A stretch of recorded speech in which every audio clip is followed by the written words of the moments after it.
I'm prefacing this by saying that my female 32, husband 34, is the only child in the family.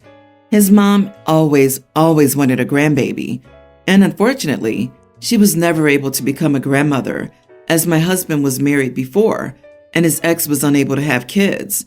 He also tried adoption while single but couldn't.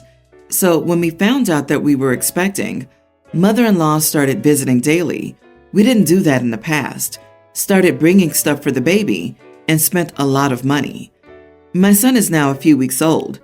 Mother-in-law retired right after he was born and told us she was making herself free and available for her grandbaby. She stayed with me for a whole 2 weeks and only went home recently. Those 2 weeks were unbearable, with her being all over me to get to the baby. I was getting fed up, but I kept my mouth shut and played nice.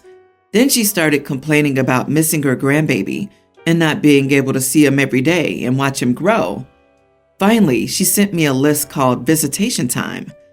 In this list, she mentioned when we're expected to bring the baby to her, 5 days a week, and spending the weekend with her, hours from 10 a.m. to 5 p.m., and said she had a bottle ready for feeding and a closet full of diapers. Not just that, but she wants them overnight on Monday and Wednesday. That's 2 nights a week. Now, as a new mom, I couldn't imagine having my newborn son away from me for that long, especially overnight. So I called her to give her my response, which was a no, but she ranted about how I needed to loosen up and stop being unreasonable and emotionally too attached. This made me angry, not gonna lie. So I took her list and used scissors to shred it into pieces. Then I took a picture of the paper shred and sent it to her, hoping she'd get the message and get how serious I am about my no. Apparently, she cried to my husband and the whole family because they claimed I was trying to keep her only grandbaby away from her after she waited so long to have him. And my husband went off on me after coming home from work to call my move childish and pathetic. I still keep getting backlash over this, and now I'm starting to think maybe I'm in the wrong for how I behaved the entire interaction with her. But I was trying to enforce my boundaries after she brushed them off. Am I the idiot? Not the idiot. Your mother-in-law is crazy. This lady isn't just asking to take a newborn away from its mother. She's asking to replace its mother. That's crazy enough. But then when mom reasonably and very predictably says no, this mother-in-law keeps pushing for it. It is your baby. She isn't entitled to any control over your baby. You could tell her she isn't allowed to see him at all, and she wouldn't be able to do anything about it. Plus, she called OP unreasonable and too emotionally attached to her brand new baby, while demanding to see that baby almost more often than its parents. That woman is mental. If she's desperate enough, she might try and sue for grandparents' rights.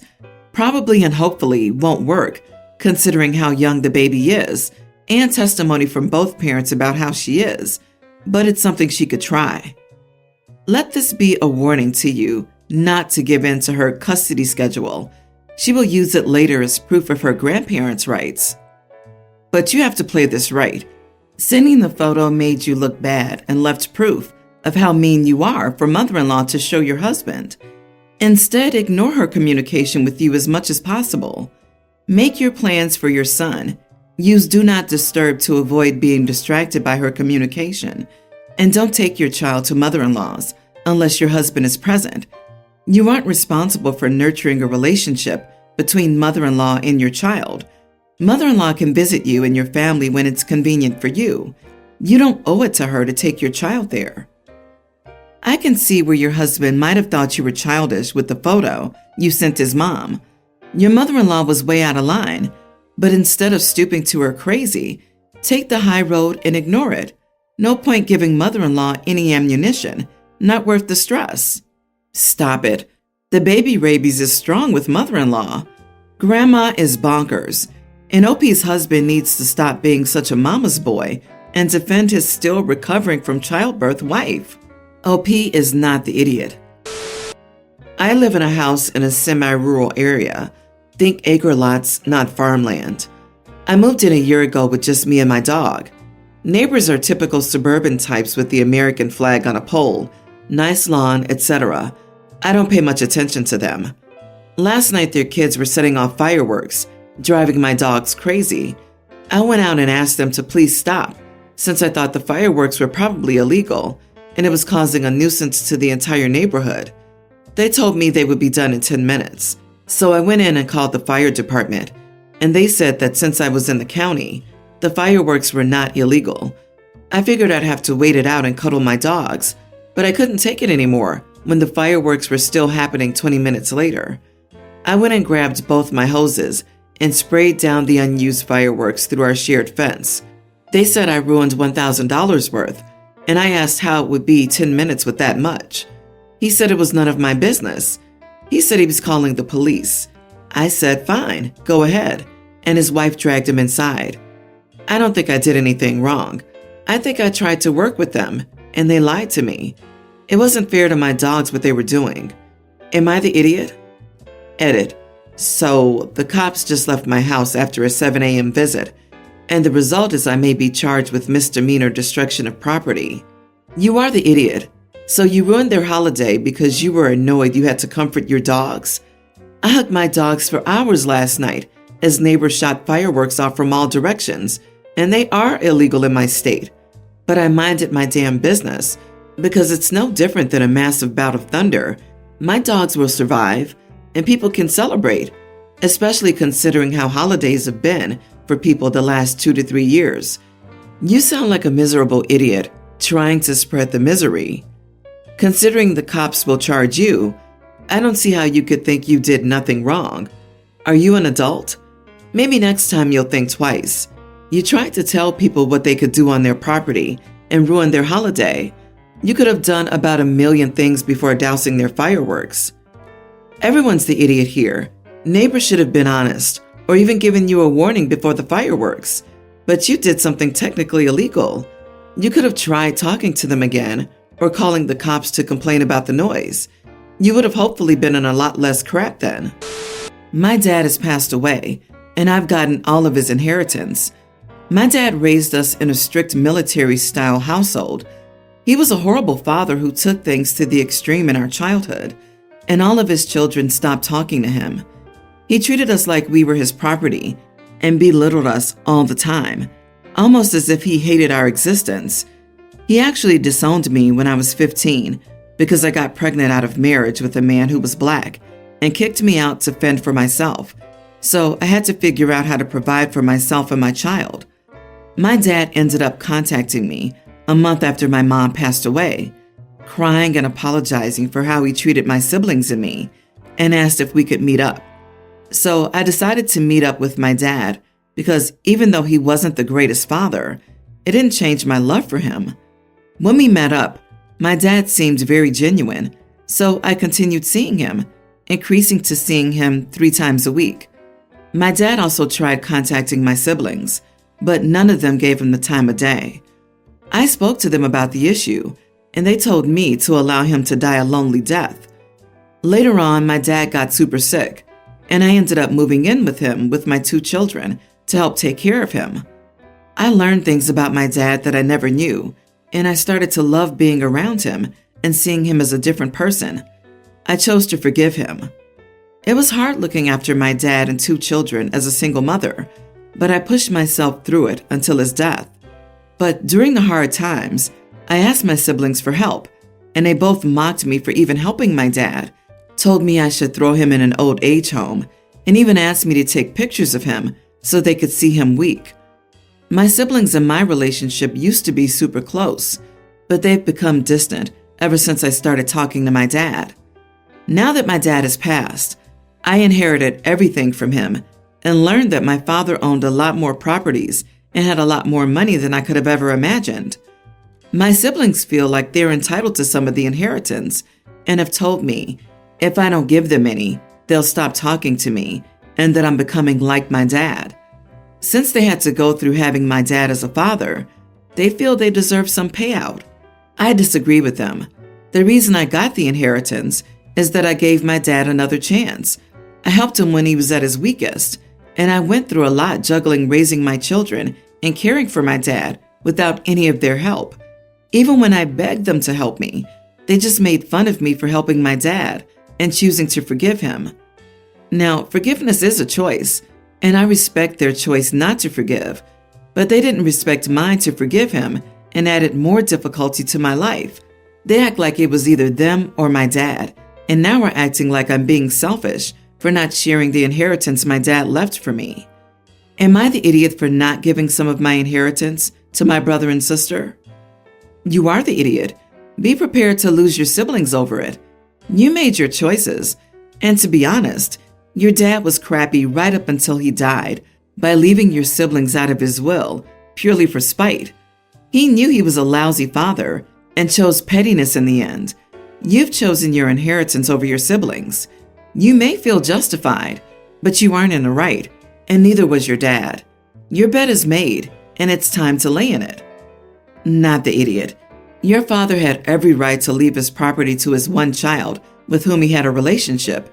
It isn't pettiness on the deceased father's part to reward the child who loved and cared for him when he was ill. Dad wasn't crappy to the end. He sought out the OP to make amends. As she said, he cried and apologized for the way he mistreated her. OP and her father built up a relationship. Her siblings had that choice but refused to do so. They also mocked OP, a single mother with 2 children, for having a relationship and caring for her father in his home. And now that her father left her with an inheritance, they demand money and threaten emotional blackmail to make her comply? They're idiots. I don't know if you're an idiot or not. The situation's too complicated for such a simplistic judgment, but I do know you may be furthering the harm done to your siblings. I know that you'll be changing how your siblings see you for the rest of your life. They chose differently than you. They had that right. Everyone must deal with their damage in the ways that they can. It's absurd to suggest that abused people continue to have a relationship with their abuser.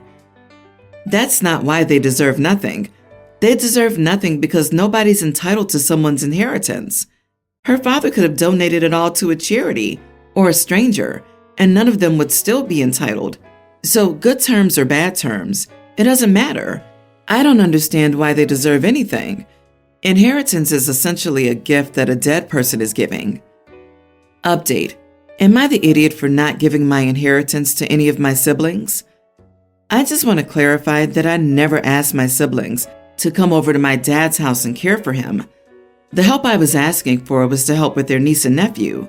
During the time my dad was sick, there were rules in place where my dad was only allowed one other person at the appointment, and his doctor's appointments were half an hour's drive away. Unfortunately, the babysitter for my children moved, so I was having difficulty finding a babysitter whom I trusted. I also want to clarify that I'm in no way upset at them for not choosing to forgive my dad. I'm upset at how they treated me for the choice I made to forgive, build a relationship, and care for my dad. They made a lot of low blows, using my past abusive relationship as ammunition. Now, I understand that they're dealing with a lot of trauma, and me seeing our dad may have opened some wounds.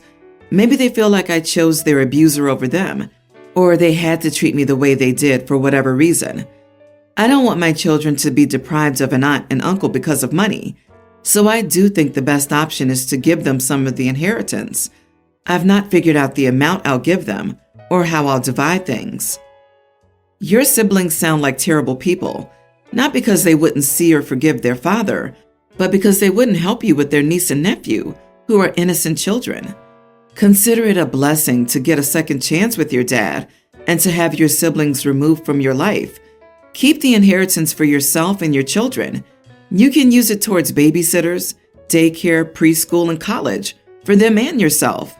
Think of only yourself and your kids right now. Cheeky buggers. Tell them they told him to die a lonely man. They chose to cut him off and accept the consequences. Don't expect to have a relationship with them, no matter what you do. They were raised to mistreat people. They're probably going to keep doing that. My kids speak French because my husband is from Quebec, but they also speak English because we live in an English-speaking province. So I can understand it, but my accent sucks. We're currently visiting my in-laws and everything was okay. It was just my nearly adult niece likes to tease me about my limited French. Of course, I laugh it off because she's only joking, and I'm grown enough to not take her seriously. The thing is, for dinner, everyone was spread out. I was sitting with my kids because my son wanted me to feed him. Suddenly, my niece comes up to me, says something and giggles. I was out of it because my son had just spilled his juice, and I was cleaning it up. But the next thing I knew, my other son started yelling at her. He mainly was telling her to shut up. My niece freaked out and ended up slipping on the juice. I immediately helped her up and called her parents, who started screaming at my son after she told them what had happened. I told them to cut it out and that their daughter said something to make my son react like that. My husband then talked to my son, who told them that my niece said something extremely disgusting about me. He refuses to tell anyone what she said. Finally, she admitted to saying something but won't clarify either. My husband told his sister, who said that my kid's probably making crap up and that he's lying and has anger issues. My son does have a problem with anger, but that is a genuine mental health issue he's seeing a professional for. Also, he's a tween. I didn't appreciate that, so I told my husband we were leaving.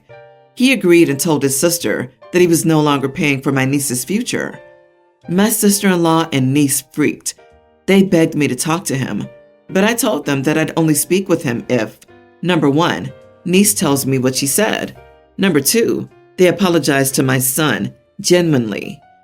They called me a childish, selfish, and immature idiot that needs to stop being so uptight, sensitive, and dramatic over a tiny mistake, and to think about my niece's future as I'm ruining it. Am I the idiot for giving them conditions? They and my husband's other sisters think so. So does my sister, who thinks I should tell them to screw off. At that age, she should absolutely know better than to make rude remarks about people. You and your husband didn't have to fund your niece's future. You tried to do something nice, yet she chooses to be rude and nasty to you? She had to learn firsthand about biting the hand that feeds you. Plus, you gave them a reasonable compromise. Tell the truth and apologize to your son. If they don't want to do that, that's on them. Guess they don't need the money that bad. I think you probably need to remove yourself from this whole situation. Also, if they are, sister-in-law and niece, willing to let niece's future go to crap because they won't apologize, it's because they don't want your help enough. I'd even add another condition, that they apologize to you. Niece is old enough to know what she did was wrong. Even your son was old enough to understand. Niece does not get to bully you and make your family pay for her education. I agree. What she said had to be horrible. Kids will defend their parents from bad words, but based on her son's reaction, her freaking out because he understood, and no one willing to repeat it, it's bad. And to double down by insulting OP and the child, they get $0. I don't understand people who like to joke with those helping them.